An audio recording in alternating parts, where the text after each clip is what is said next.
Ah, ladies and gentlemen, boys and girls, outsiders of all ages, the Longhorns are 6-0, and a bet's a bet. I told you, Outsider Nation, that if the Longhorns beat the Sooners, I'd wear the burnt orange poncho on the postgame show, and I'd wear the burnt orange poncho on the Outsiders. And here you go. It only burned for a second. I've got ointment over here and a medical team just in case things go wrong. And of course, it is the Outsiders, brought to you by Poncho, ponchooutdoors.com. Bo tonight, by the way, ladies and gentlemen, is rocking a new poncho shirt we want to tell you about. It is called the 40 Acres. You can kind of see that logo in there. Let me give you another view of it here. Look at this bad boy. Long sleeve, logos throughout the denim Western collection. Those denim ponchos, Bo, are incredible. I know you already like the denim. Now you've got that version, and they're fantastic. I would suggest if you like the shirt, it hits the Poncho website tomorrow. If it's anything like the San Jacinto, it will be sold out very quickly. If you like, forget about who's modeling it. Just look at the awesomeness of burnt orange denim like the Darryl. Yeah. With lightly embossed or embedded in the fabric Longhorn logos. Yeah, see, and what I like about it, I'm just going to zoom in on him again. I like the fact that it is a bit understated, right? It's not gaudy, ostentatious. Oh, my God, all those Longhorns are everywhere. Like, it's done the right way. Poncho. Get closer to the camera. Come on, Bo. There we go. Lean up, Bo. Look at that. Look at those bad boys. Yeah, very nice. Very nice. We call that the Bo shimmy right there. That is the Bo shimmy. And the Longhorns shimmied all over Oklahoma. All right, so right now we got a little T formation. Our quarterback in the upper left, it's always Mach 5. And tonight he's a focused in Mach 5 because his Bills are playing. That's why he's rocking the Josh Allen. I got 13-10 Bills. We're in the late second quarter of that game. By the way, Chance, the Buffalo Bills bowling pin is out of suspension, and it is back tonight. So, yeah, we're all checking out the game. On the side. Y'all just help me out, okay? Y'all just help me out. We'll help you out. The quarterback in our T formation is the country gorilla. It's Bo Edge. He is rocking that 40 acres. He's got a smile on his face because of what Texas did. Chance has a smile on his face because of what Texas did. I know all of y'all have a smile on your face because of what Texas did. We have chats already coming in. If you want to jump in, I like In It to Quin It. That's pretty good too. Sounds like that's a fantasy team name right there. You want to throw emojis at us? More importantly, you want to throw some super chats at us? You can do that. We will definitely talk about the game. We got some cool stuff coming up this week. Gentlemen, let's dig into 34-3. Here's the best thing I could tell y'all as we lead in. Everybody that predicted the game on the Outsiders missed Oklahoma's score by 10 or more in the best way possible.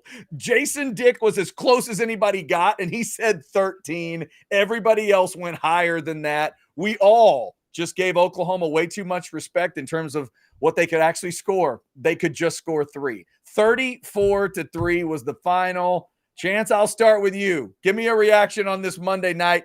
You've had a chance to bask in it a little bit. Well, number one, first and foremost, I want to give my sincere and, really congratulations to Billy Bowman for his new slip and slide NIL deal that he got for that great performance that he put on. Billy Bowman's a freaking clown. And I'm glad he's not in burnt orange. Okay, so I'll just go ahead and say it because I don't like dudes like that. So he can piss off, and so can Stutzman. That being said, great day at the field. Great seats. Y'all are not going to believe who sat with their knees in the back of my seat for the better part of the first quarter. Any guesses? I know. Cooper Manning. Close. Although if Cooper Manning was sitting that close to me, he'd have hit me in the back of the head with his hat because he looked like Speedy Gonzalez sitting in none other than the stool presidente, the man, the myth, Dave Portnoy, sat directly behind me. Oh, really? Mm-hmm. Okay. And I had a really great plan. So my son was the one that, he wants to get in there and watch warm-ups, which I love. And we're sitting there, we're watching warm-ups. And, I'm telling him, all right, at 24 minutes, they're going to go inside and, then it's going to be at 8 minutes. The bands are going to come out and the team will come out at 8 minutes and blah, blah, blah. And so I was giving him the whole rundown. We're talking about it. And he goes, Dad, look who's behind us. And I was like, kind of trying to like one of those, like, Yeah. What? Who? Where? like I didn't want to like be like, who? So I was trying to look. He's like, Dad, just look. So I like reached over like I was going to grab my water bottle. And I looked and I was like, oh shit, it's Dave Portnoy. So I told him, I said, son, we're going to play this really, really cool and just keep looking over your shoulder. And when he gets up to go get a drink, because we were in a suite area, I was like, when he gets up to go get a drink, I'm going to get up to go get a drink casually. And be like, oh, Portnoy, what are you doing here, buddy? Hey, man, long time no see, like long time never seen. But anyway, so I turn around, I see he's gone. I'm like, so then I go in there and I don't see him anywhere. I'm like, I'm going to wait for a little bit. I miss Burt Auburn kicking left and right and just missing everywhere. And I can't find Portnoy. And I look down, he's on the damn sideline. So I missed my opportunity to be friends because we would have been best friends. Like, that's the thing. Yeah, of course you would have.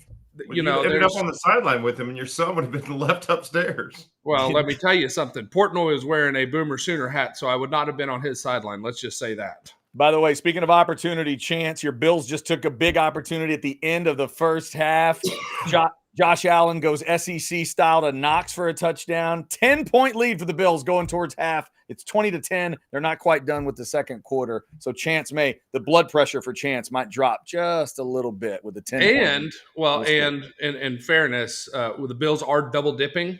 So, that's my favorite thing. Score right before half. They just got to get out of here. Don't let Aaron and his crew get down and get 3 points. Go ahead and get out of this half. Let's get the ball back, score again, then we'll be able to breathe.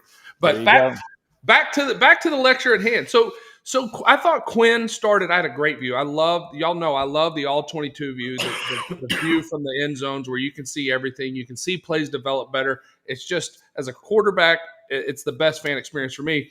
And it was really, I was a little surprised at how rusty Quinn was, throwing off of his back foot. He seemed really unsure. There was guys running open down the field. He was constantly trying to get the check down. The ones that he did throw downfield, he had Bond for a touchdown. If he puts that ball in his hands, Bond is walking into the end zone, and that place erupts early. But, the beautiful thing is that Texas is playing such complimentary football right now. And by the way, I think there's a lot of Pop Warner teams across Central Texas and the greater part of Oklahoma that run a more complex offensive scheme than what the Sooners threw out there on Saturday. But that being said, the offense was struggling and the defense knew it, and they stepped their game up. And that's complimentary football. That's what you have to do to be a great football team, and that's what you saw them do. The defense stepped up. They swung the momentum back and then gave the offense and Quinn a chance to get their footing and get going. So all in all, I thought it was a great game. Derek Williams, obviously, that's a tough loss. You hate seeing that for the kid. But, next man up, that's what you got to do. That's unfortunately the sport that we play. Bo, a couple things before I get your thoughts. Number one, our man Jason Dick is not with us tonight yet. He may jump in. So if he does, he will be here. But I hope everything's going all right with Jason tonight. But we do not see him right now. Just didn't want to forget about him. Also, we don't want to forget about Super Chats. And Phil already got us a Super Chat just to take you down a wonderful memory lane if you're a Longhorn fan. $11 Super Chat. There you go, Phil. Top 5 Texas OU plays for me. 1, Stoney Clark.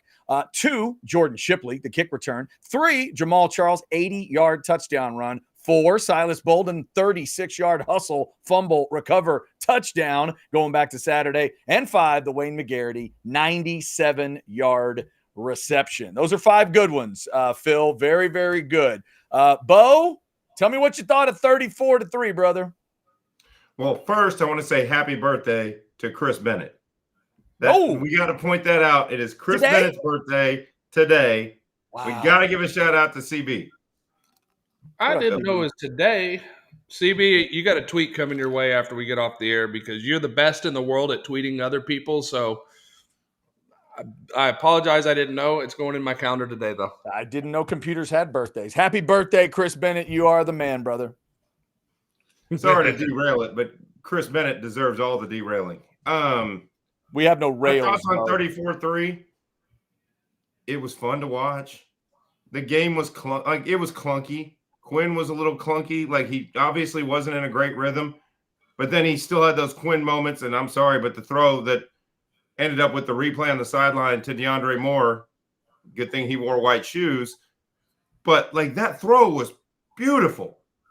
Over, under, right into the hands to where only his guy can get it. And it's like, that throw shows you what Quinn can be. And I think this week against Georgia, it's what Quinn will be. He was just rusty.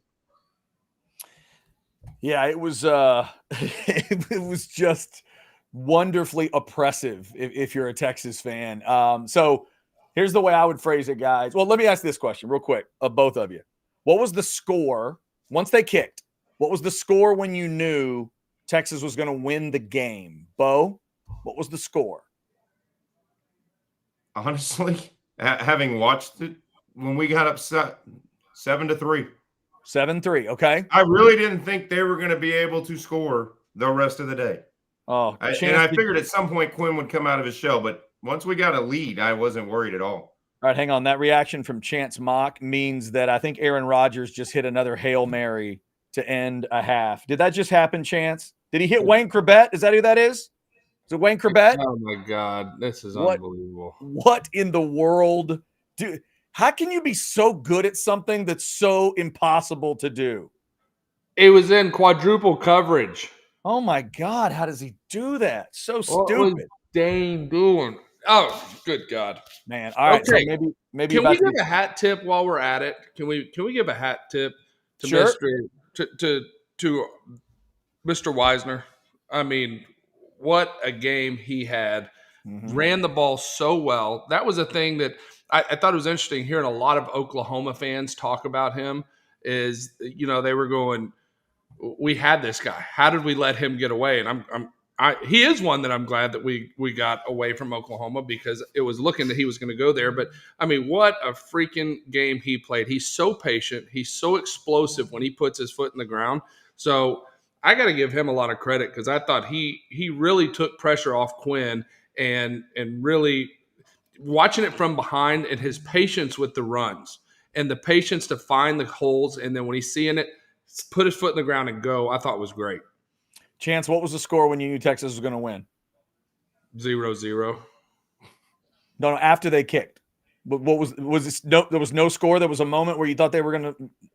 No, it was a very interesting game, and I'd love to hear some of the other people. Of course, I sat on the Oklahoma side, but I was up in a suite, so it didn't really matter. But I sat right above the tunnel. Got to see two good fights. That was pretty funny. That nice. they were right below us. That was enjoyable. But you know, from that side, it felt like the Oklahoma fans knew what was coming. The Texas fans knew what was coming. It felt like, hey, we're going into a fight. We're going to get knocked out, but we're just kind of waiting to see how. You know, even talking to the fans beforehand, it wasn't even. I didn't even hear anybody mention the wide receivers. All they mentioned was how bad their quarterback and offensive line play was. They didn't even talk about the wide receivers. It was, oh, y'all are going to kill our offensive line. Our quarterbacks are not. They're not going to be able to. There was a little bit of a conversation. Are they going to see Arnold, or are they going to see Casey Thompson? You heard some of that, but really and truly, I mean, there wasn't a lot of trash talking. There wasn't. It was just it was a very business-like Red River game, unlike any I've ever been to. Yeah, I think I agree with the birthday boy here. The absolute moment for me, Chris Bennett, yeah, it was 14-3. Once Silas Bolden does what he does, that is when I absolutely knew. But fellas, I turned to catch at 3-0 OU, and I said, I've never watched this game and thought somebody could win 6-3. But I said, if Texas scores a touchdown and misses an extra point, or Auburn kicks 2 field goals, or they get 2 safety, I was like, I don't think OU's scoring again. I really don't. I think Herb Street said it in the middle of the game. No, I was about to say, Chance, 8 minutes to go, second quarter. He said he didn't think they could score if they had to go any distance, if Texas didn't help them. And this is the lead analyst on television saying it. It was, I don't think I've ever heard that in a rival game before. Chris Fowler calls him out, what? What did you just, and he backed it up? Because I think, I mean, we all felt the same way watching the game. It was incredible to watch. And as you know, that full Saturday, the way it must have played out in a Sooner fan's brain to watch that in Dallas. And then if you dared to watch the quarterback you're supposed to have orchestrate a victory to get his team to number 2 in the country. Like that, just you guys could not hope for any better Sooner tears than Saturday, the full combo. There's going to be a lot more tears when they fire Brent Venables, aka Charlie Strong 2.0's ass, at the end of this year. Like the moves that he made to decimate the offensive side of their lineup will always be remembered in Oklahoma lore because he has completely ruined the program. Like, I mean, I'm not trying to sound, way over the top because I hate Oklahoma and it's fun to rub it in, but I'm being serious. Like, you can't have those kind of performances and keep the job if you want to recruit people. Like, how many offensive recruits want to go play for that? Yeah. Well, so here's the interesting thing, though, Bo. To that point, is I heard a lot of Sooner fans, and I mean, a good buddy of mine, John Fitzgerald, came and sat with me with his 3 boys, and we had a chance to talk. And they're Sooner fans. He actually played at Tulsa, but grew up in Oklahoma. They live in Oklahoma City now, and they're big Sooner fans. But I heard it from multiple Sooner fans that they were talking about. Oklahoma is in a real pickle right now because the deal with NIL, and Oklahoma has relied heavily on tradition and blah, blah, all this stuff. And it doesn't matter as much anymore. The tradition things, kids want exposure and they want their bags. Like that is what it comes down to. And the tradition line that Oklahoma used to use is not working as much anymore. And it's not going to. And here's the fact of the matter. As a Buffalo Bills fan, defensive head coaches I struggle with because Sean McDermott does it. Brent Venables does it. They don't care about the offensive side of the ball because their reliance is our defense is going to keep us in ball games. And it becomes very detrimental to the offensive side of the ball. And I don't think you can't play college football like that anymore. No. And the problem is it's bad. You can have a defensive coach if he cedes the other side of the ball to somebody that knows what they're doing. Like you could have a defensive-minded head coach who hires, like Saban got over that when he started hiring Lane Kiffin and Sarkisian. Yep. That wasn't the Saban from 2009 that was running Mark Ingram 17 times right up the middle every single play. No, he knew he had to change offensive dynamics, and he went and hired guys to do it. Brent Venables hired his buddy Seth Luttrell, and riddle me this. You got to we joked about Jackson Arnold, but you go through the whole thing to put your 5-star super quarterback in the lineup, and then you bench him for a guy that can't it's not like they benched him for some amazing quarterback. We saw what Michael Hawkins was. Like, how do you bench Jackson Arnold, who is not going to play anymore? He's going to transfer. So now you've lost the last big quarterback you're going to get. It's going to make it harder to get other quarterbacks to want to play for you. I don't like that's why he's going to get fired. That's running a program off a cliff. It doesn't get any easier for Oklahoma. Yeah, by the way, SRonan45 with a $5 super chat. Will burnt vegetables set OU back for a decade? Folks in the chat, guys, are talking about the deal, the extension that they signed him to, and how much do you think they're willing? Bo, you're talking about end of the year here at some point, and Chance is referencing that schedule coming up. I mean, they're going to have to eat a lot of money. It's not like A&M Jimbo money or anything, but they're going to have to eat a lot of money if they're going to get rid of him. How do you not? I'm just saying, you just moved to the SEC. What's the best they end up this year? Maybe 6 wins? Maybe 7? Well, I was going to say they're sitting at, 5 right now? They're sitting at 4. They're sitting at 4. They're going to beat Maine for 5. So then the issue is, can they beat South Carolina this week at home to get to bowl eligibility? Beyond that chance, I don't know what the guarantees are because they're at Mississippi, they're at Ole Miss, they're at Missouri, they're at LSU, and Bama comes to them. Yeah, it's a gauntlet for them is what it is, especially when you have an offense that's that anemic. We kept watching, and their offense was roll right, roll left, run a draw back to the other side, run a gap scheme, or throw a screen. Like that literally was it. And I'm going that there's got to be – you had 2 weeks in 2 weeks, and it's not like Jackson Arnold got hurt on Wednesday before the game, and they had 2 weeks and put in a whole game plan. They had 2 weeks to get ready, knowing who their starting quarterback was, and that's what they rolled out there with. Yeah. Like, and Chance, one of those rules that they put on the wall for quarterbacks is right above don't take a bad sack is don't sack yourself. Like my man was just rolling out and running out of bounds. Like there was the statistician at one point had to decide, wait, do I give that Texas player a sack just because he was nearby? Or do I just call it a loss of yardage and we move on? Like they screwed Benda on that call, by the way. Right, exactly. Like you probably need to give him a sack, but it's like, wait a minute, he sacked himself. And I don't think any Oklahoma fan, guys, that knows football is ripping that kid. Nobody's tearing into a freshman for this. I just felt so bad for him. But to watch that game, and you hear Kirk Herbstreit say stuff like that, and you feel the game play out. How do you not snap? Even a wildcat snap. How do you not snap a ball to somebody else? If it's not Jackson Arnold, that's fine. What about Casey Thompson? Get somebody else in that game and snap him the football. I feel like Casey's thrown like 5 touchdowns in that game at one point. Maybe, he's played in that game, right? It's got to be a better option. It has to be. And the funny thing, so I hinted at, we talk about before we get going too far. So after Portnoy left, I was a little disappointed. And, the best part of the game, obviously, is as the stands emptied out and we were sitting there. I had a great view of watching Oklahoma fans leave. And I turned around to go grab a bottle of water. And who do I see sitting there? They had come down off the press elevator was one Mr. Kirk Bowles and Cedric Golden. Mm-hmm. And so I walked back. And I said, good Lord, they'll let anybody up in there, won't they? They said, oh, yeah, how you doing? I said, man, it was a rough start, but, we got it going. And Kirk made the comment, yeah, Quinn looked really, really rusty. And then Cedric goes, if he starts that rusty against Georgia, do they make the switch to Arch? And I said, not a chance. And he goes, why? And I said, because Quinn's name is not Chance Mock, and the only starter to get pulled when he's in the Heisman conversation is Chance Mock.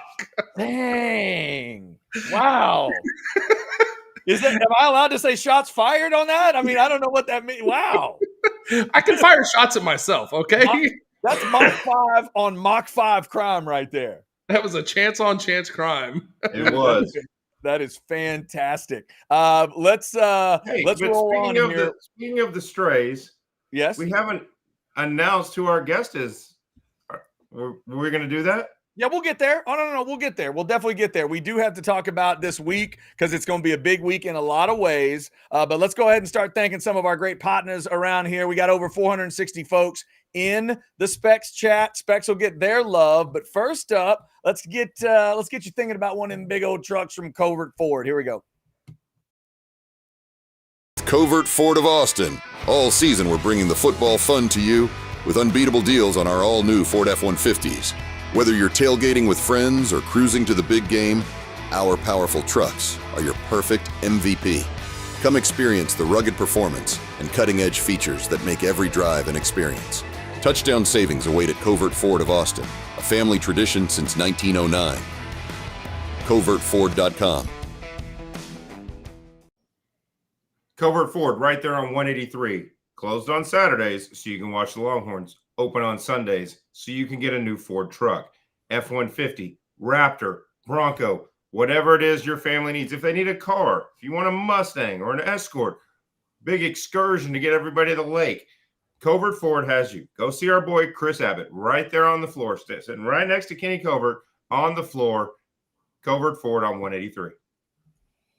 All right. And I think it's a perfect segue that Bo just gave you there, Chance. So since you were discussing, Chance Mock and Vince Young and such things with Bowles and Cedric Golden and guys like that, why don't you, since you are the reason for the guest this week, tell everybody who we are hoping to speak to Wednesday night on The Outsiders. Well, first of all, it's not a hoping. He has confirmed with me like within the last hour and a half, but I will have to say after I was catching strays from our guy, Reese Davis, Reese reached out to me and in a very classy fashion. And he, explained himself. And I told him, said, Reese, it's all in good fun. I'm having fun with it. I know you didn't mean anything by it. We're going to have to get you on the show so you can talk to Jason Dick about how to deliver a joke a little bit better, because the joke was there. You just didn't have to keep me involved in it. And so Reese has graciously agreed to join us. So he will be here on Wednesday evening to talk a little Texas, Georgia, because game day will be in Austin on Saturday for that big top 5 matchup. So we'll have Reese Davis here on The Outsiders on Wednesday. Yeah, baby. Well done, Chance Mock. Well done. Reese Davis coming up on Wednesday. That is going to be very, very cool. Now, Chance, would it be uncouth for us to try to get Reese to bring you on the game day set as a guest picker? Get me to be the guest kicker. I want to win $100,000. That would be I don't want to be a picker. I want to be a kicker. Yeah, that'd be very, let's very see cool. if we can do that. And then Pat McAfee and you can compare beards and talk about kicking. And okay. Yeah. By the way, gentlemen, let me take this as a super chat just came in. It'll give me a chance to talk about one of our great fans here. ATX Bates with a $4.99 super chat. Buy or sell, we get to see Chance at game day holding the sign. It's not like it's Reese Davis versus Chris Berman or Stuart Scott. Hashtag booyah. That's not a bad idea. That's not a bad idea. Now, gentlemen, I met ATX Bates this past weekend at the watch party over at TCH Social, and I was bestowed with gifts. Is that how it works? The gifts were stowed up. Anyway, he gave me a couple things. First off, this is mine. That is so awesome. Look at that big, beautiful thing right there. ATX Bates made me that beautiful bait there. Chance Mock, that's yours. Awesome. And I'm not sure if it has an orange belly because of you, but I kind of think it might. I like and it. Bo, he told me that there was some kind of bet that happened or something you were trying to do to attain a lure. Is that right? That is correct. Did you get there? Do you know? Neither one of us has gone 3-0 yet. No. Okay, so if you Bo go gets the bet's going to hang until either Bo gets a whichever one of us goes 0-3 or 3-0 first wins. Okay, so Chance, I still have to get you the Bills bowling pin. I will get you the lure, but I'm told from ATX Bates, Bo, that you only get this if you go 3-0. This is yours. He has tweeted me a picture of my lure. So if you go 3-0, we will have the lures in the background for the rest of the time. They'll be hiding back there. But thank you to ATX Bates for that, man. Those things are incredible up close and just incredible detail work there. So Bates, great to meet you, and thank you for that $4.99 super chat. I do think Chance needs to have a cool sign down there at game day. But they are coming to town. Reese Davis will join us on Wednesday. Big game, obviously, with Texas and Georgia. Let's clean up a couple more chats. One, because Marvin thinks we're cool. You guys are the most entertaining sports show I follow. Talk slow, Marvin. A job well done and many blessings. Thank you, Marvin. Appreciate it. I'm just pretty much clapping for us now. I'm not sure why I'm doing that. That's high levels of ego. And earlier in the show, Tripp let us know that I just got here. Y'all can start now. Yeah, we did, Tripp. It was right after that. I think it's when we got started on the show tonight. If y'all want to throw in a super chat, feel free. It will go right to the top of the list. I don't see one right now. We will get that taken care of, though. And also, Chance mentioned it with Texas and Georgia getting ready for this game. Just a quick little bit of history, guys, that I looked up. Hard to believe, but true. Only the third top 5 matchup in the history of DKR. Just think about that for a second. Top 5 matchup at DKR. It happened once in September. It happened once in December. It's never happened in October. So this is truly a unique moment in time where this is not something that happens often. 1970 and A&M. 2006. That's it. Yeah, it was A&M, right? In the 70s? 1970 was Arkansas. 2006 is Ohio State. Arkansas, that's right. And then Ohio State. Yep, I was at that Ohio State game, and there's a guy named Ted Ginn. Oh, and he was really fast. That dude. I was on the sideline when we returned that punt for a touchdown, and he went by, and like that's the fastest I've ever seen a human being run. Like just standing still. It's one thing when you're on the field and y'all are all running and you see like, holy shit, that guy's fast. It's another thing when you're standing on the sideline and they blaze by you and it's just like a shoo. Oh my God. Yeah, just flies right by. Yeah, no, I do remember him there. By the way, this one just caught my eye for multiple reasons, but Christopher wants to let everybody know that he thinks A&M gets upset this week. Interesting, Christopher. I looked up this stat too. Since the Aggies joined the SEC, guys, I'll let you guess. The Aggies have had 19 road conference games in October since they joined the conference. What's their record in those 19 games? Bo, what's your guess? 1-18. It's not quite that bad. Chance, what's your guess? 7-12. Well, I'm glad it's not the 1-18. Jeez. Chance is a little closer. It's 9-10, and they've actually lost their last 4. And Christopher, the last time they went to Starkville, they played an unranked Mississippi State team, and they lost 42-24 back in 2022. So trust me, it ain't a game I'm overlooking for 1 second because the Aggies have not been great. They've been basically average against the 2 Mississippi schools since they joined the conference. That is the Buren boys ain't gonna beat y'all, Chad. Calm down. That is a warm-up act in a way for Texas and Georgia. The real warm-up act is Bama, Tennessee at 2:30, and then Texas, Georgia, of course. Hey, all I gotta say is if I could just if you could put in a word to Mike Elko. I mean, we had Kirby Smart, shoulder checking a quarterback. Oh my Maybe God. if Elko could just belly bump him, that'd be like you could just give him we'll just continue the tradition, waving that thing around.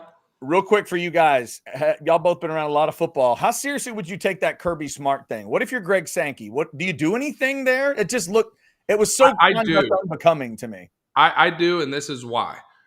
I don't care if he was trying to get to the official. I really don't care. I have a problem because of the track record of what's been going on in Athens, Georgia. And when that happens, now you've got the head guy and his team. He has no moral high ground to take with his players anymore. To get up, if you want to, you overreacted because somebody pushed you after a play or, you got a stupid penalty here. He's lost that moral high ground, first of all. Number two, there is no – I don't care how much money these guys get.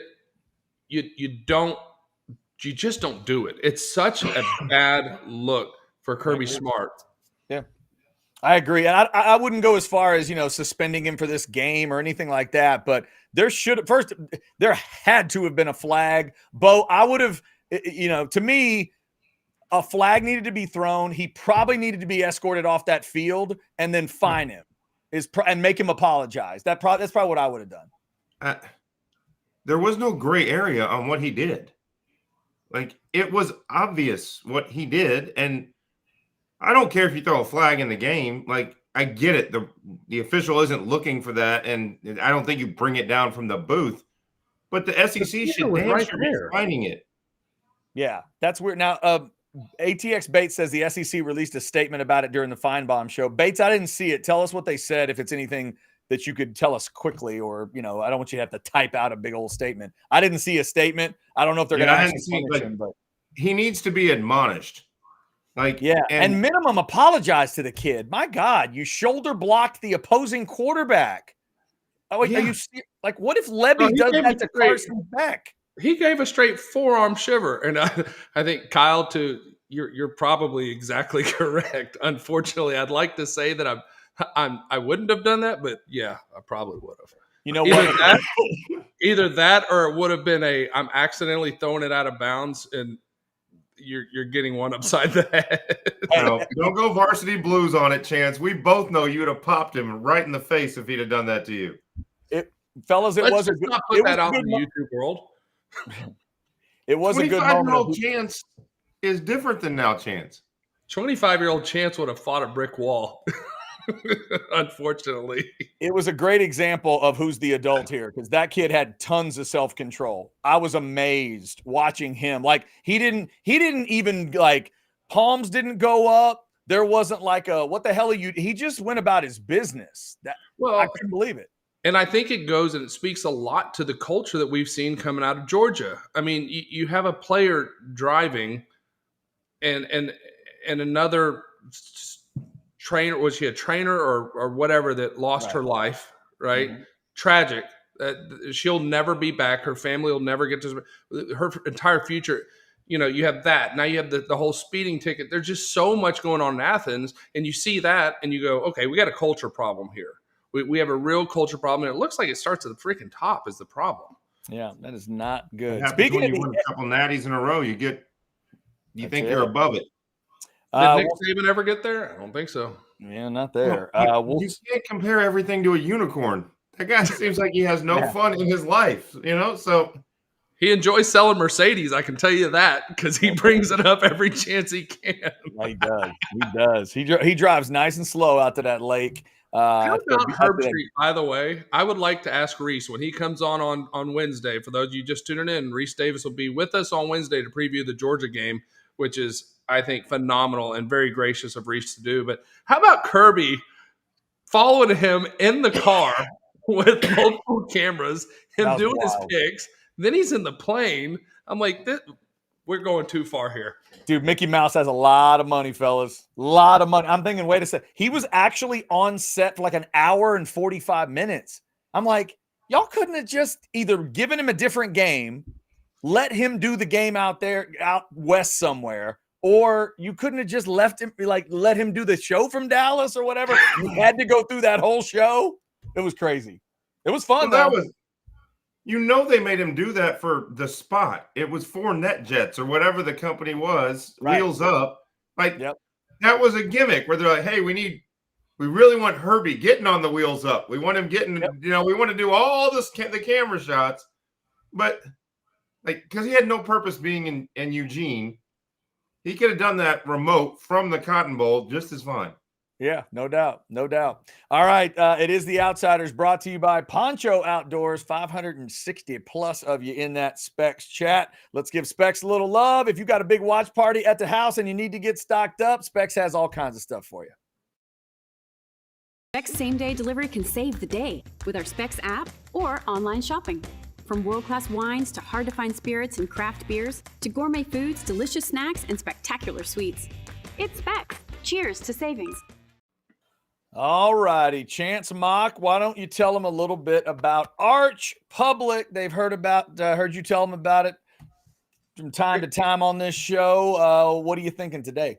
Yeah. Hey, look, Arch Public, these guys are the best. We've got some exciting news. We're going to be, the guys from Arch Public are going to be in Austin for the Florida game. Going to be having a little tailgate, little fun, bringing some people in to enjoy the Texas atmosphere, because Arch is about to launch a brand new product using the same principles that they use in the futures market, where they're in and out and they're making purchases historically using the algorithms. You don't have to do it. All you do is wake up and check your phone, see how much money you made. I've told y'all in September, 9.22% was the return on money. I'm over 30% total since I joined in May.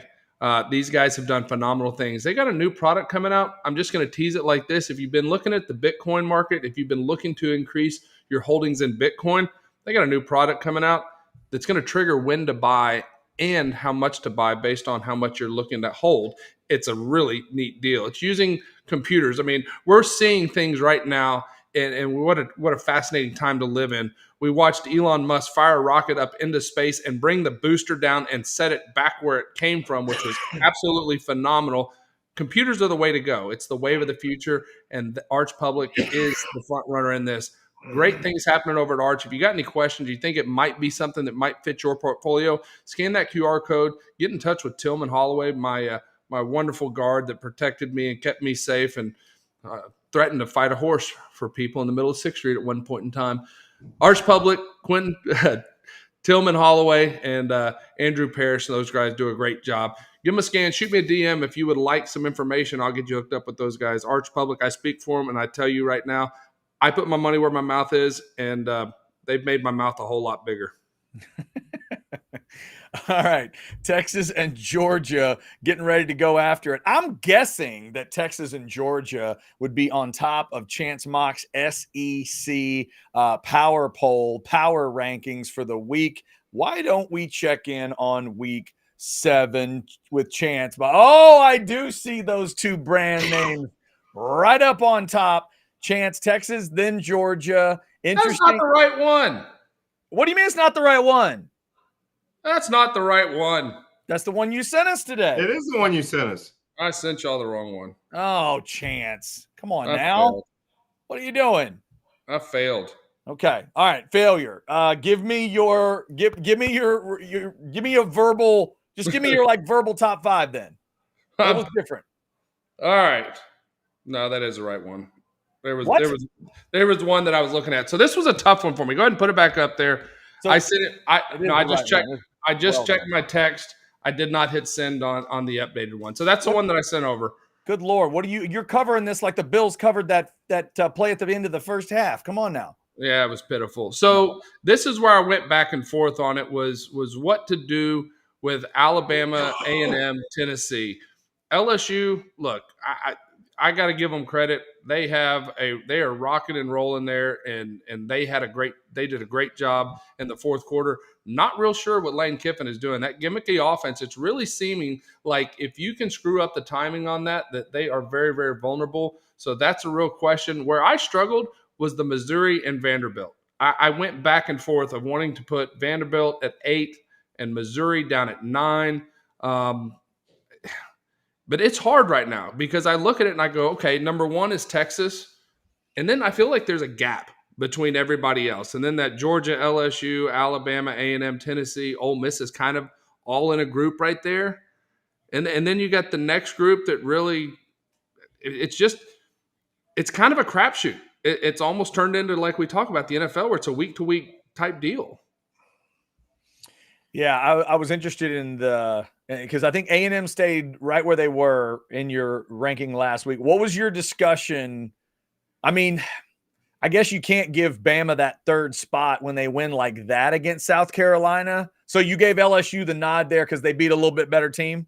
I think LSU beat a better team, number 1. Number 2, I think if they go to head-to-head, I think the way Blake Baker has made some adjustments with that defense, I think the defense is playing significantly better right now, and Breece Hall's about to score. That is not good. Oh, good. This was a hard one for me, and I'll tell you why it was a struggle is because I was in Dallas, and as you know, Dallas, when you're in the Cotton Bowl, there is zero service. So I saw the game scores, but I didn't get a chance to watch any of the games live except for Texas, Oklahoma, and the end of that LSU Ole Miss game. So that being said, I'm watching the Georgia game. I'm seeing they win by 10 points, but what kind of a win was it?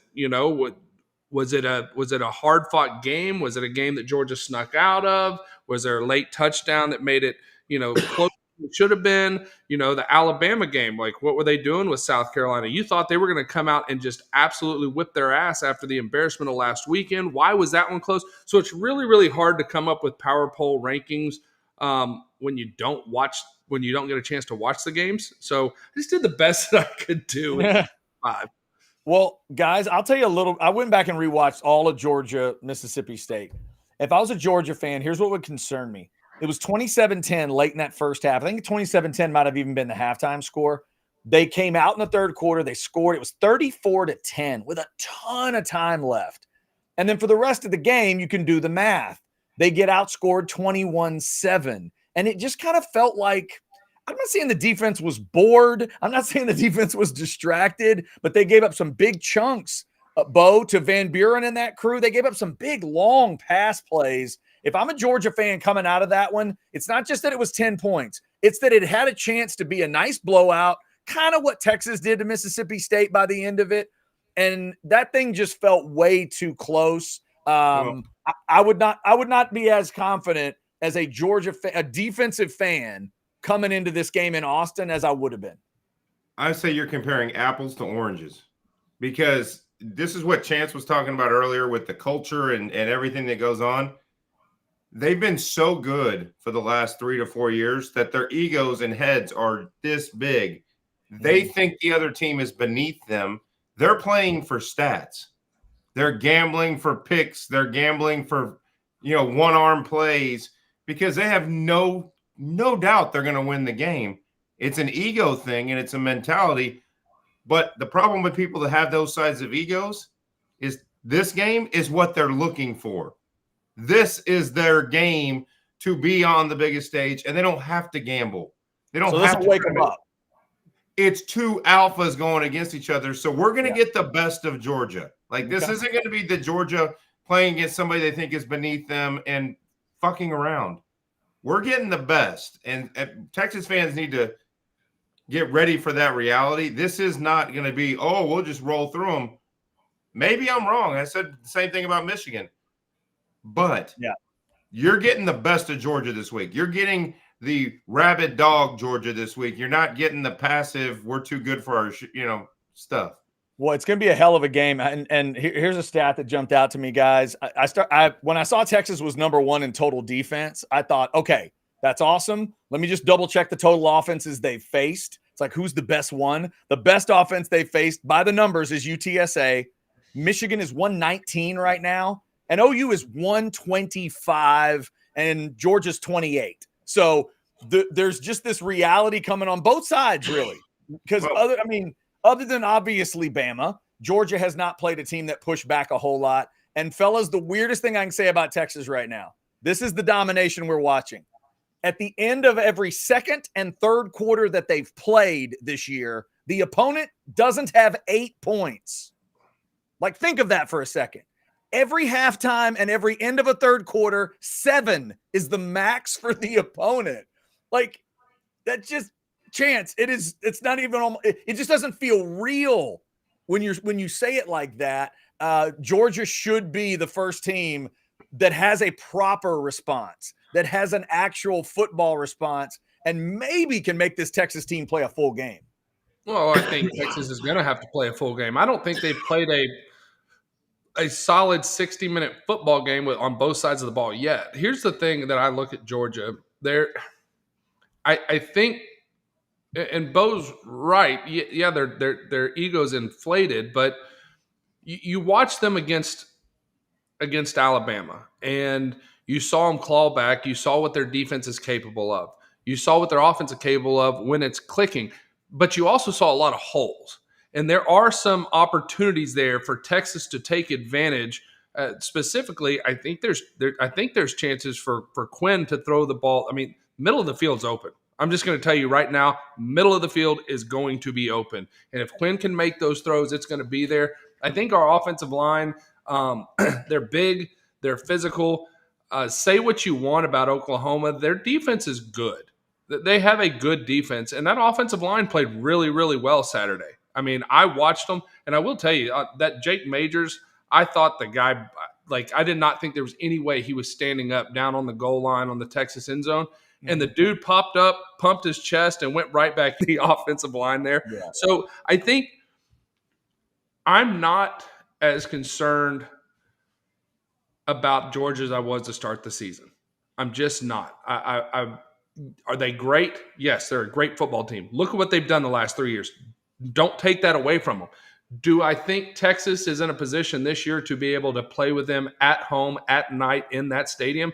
Absolutely, I do. Yeah, I mean, I just, third-party observer guys in the summer, I'd have told you I was picking Georgia. Before the season started, I would have told you I was probably picking Georgia to win this game. I'll probably end up picking Texas to win this game. Like, my eyeballs, Bo, tell me it's going to be a hell of a ball game. But I think where it's being played certainly matters. But if I'm going to add it all up, I think I'm not going to have Texas blowing Georgia out. I think they're going to have to win a real man's fourth quarter SEC football game here, but I'm leaning Texas on a Monday. We'll see where I get on Wednesday with my pick, but right now I think I'm picking Texas. I think it's 4 points one way or the other is I think kind of where this ball game lands at the end of the game.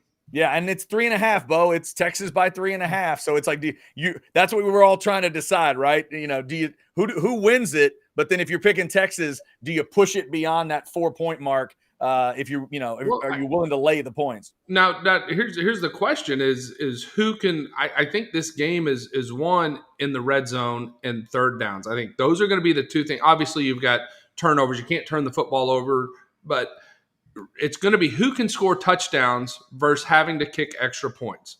Kick field goals. Who can score in the red zone? Who can get 6 points on the board versus 3? I think that becomes the difference in the ball game because I think points are going to be hard to come by in this game. I just do.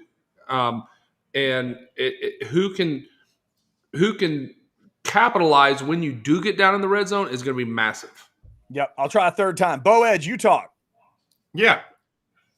Running the football is going to be whoever runs the football better in this game is going to win this game. You're going to have to control clock at various points, first half, second half, things of that nature. You're going to have to control clock, and it's not going to be in the air. If you want to set Quinn up, set him up for play action, but we're going to have to run the ball, which means Wisner, which means Blue. Where's Jarrett Gibson? Where's the guy with quads the size of Saquon Barkley's? Let's give him a couple bulldozing carries. We need to run the ball more effectively. That's going to be an interesting part of the game. But these teams throw more than when I was growing up and Texas and Georgia got together. We weren't chunking the ball around very much out there. But, man, Chance, I was shocked to see Beck throw 48 times against Mississippi State. That's kind of what they do. He went up over 450. They're going to chunk the ball around. We know Texas is going to chunk the ball around. This game is interesting no matter what. But the fact that it's really going to be – and Bo's right. I think whoever runs better is going to win. But ultimately, both these teams do want to show off their quarterback and their receivers. It's going to be a hell of a show. Well, I'll say this. I think if they throw the ball 40-plus times, Texas wins. That's what I think. I think the pressure will get there. I think Beck showed early in that Alabama game that when he's uncomfortable in the pocket, he can be inaccurate. That can happen. And I just don't see him throwing that many times. I think if he throws, the sweet spot for them has got to be 28 to 32 times and run the ball. Because otherwise you run into a real problem of, you have a couple incompletions, you get some 3 and outs and stuff like that. Now you're playing a field position type game, and those things become tough. Bo, would you agree with that 40 number? Because I kind of like that way of thinking. Both fan bases. I don't know if I want my quarterback throwing 40 or more in this ball game. There's 2 parts to that. One, if it's Texas going 40, to me that means Quinn is cooking in the short passing game, and that's the only reason Sark let him get to 40. The screen pass game, the wheel route game, the middle stuff Chance was talking about to Gunnar Helm. If it's working because they're stacking the box, then that's how I could see Texas getting there. If Georgia throws the ball 40 times, they will not win the football game because Texas has too much on the back end.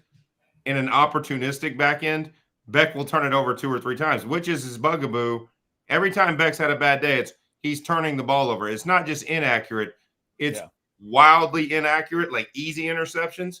If you make him throw it that much with the pressure that Texas puts on, even if they're not getting home, the Simmons and Anthony Hills, if they're hitting him that many times and forcing him to use our angles that he's not wanting to, it's going to be bad. So if Texas can throw it 40 and win because that's what Sark wants.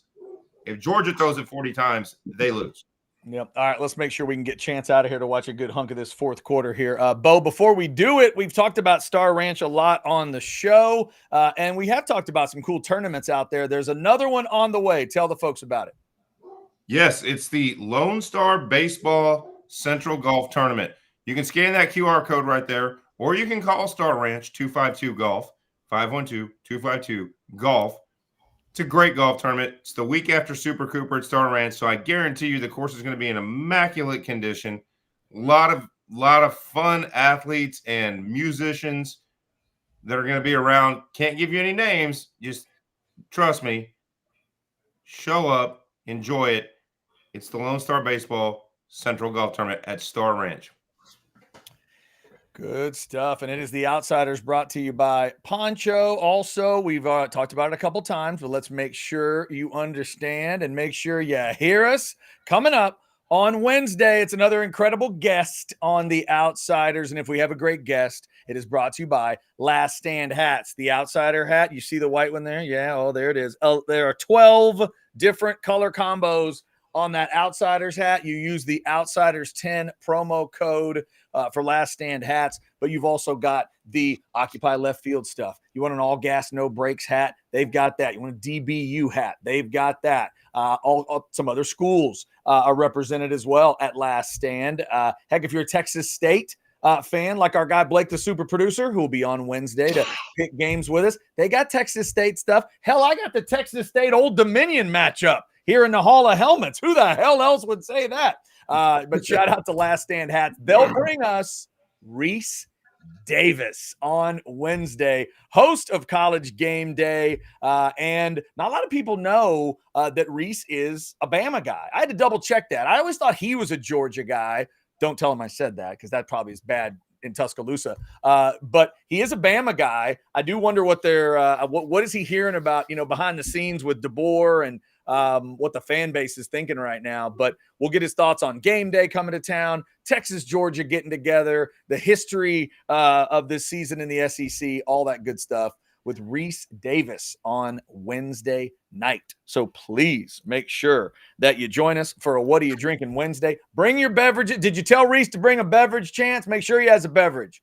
I told her to bring her beverage. Okay, excellent. And, again, we always say it could be alcohol, non-alcoholic. He can go Fiji water, or if there's a sponsored water, whatever he needs to do. If College Game Day has an official water, he can bring that. No problem. I think Jason needs to clear his beverage for the Reese Davis segment with us in advance. That's his penance for not being here tonight. No surprise beverages.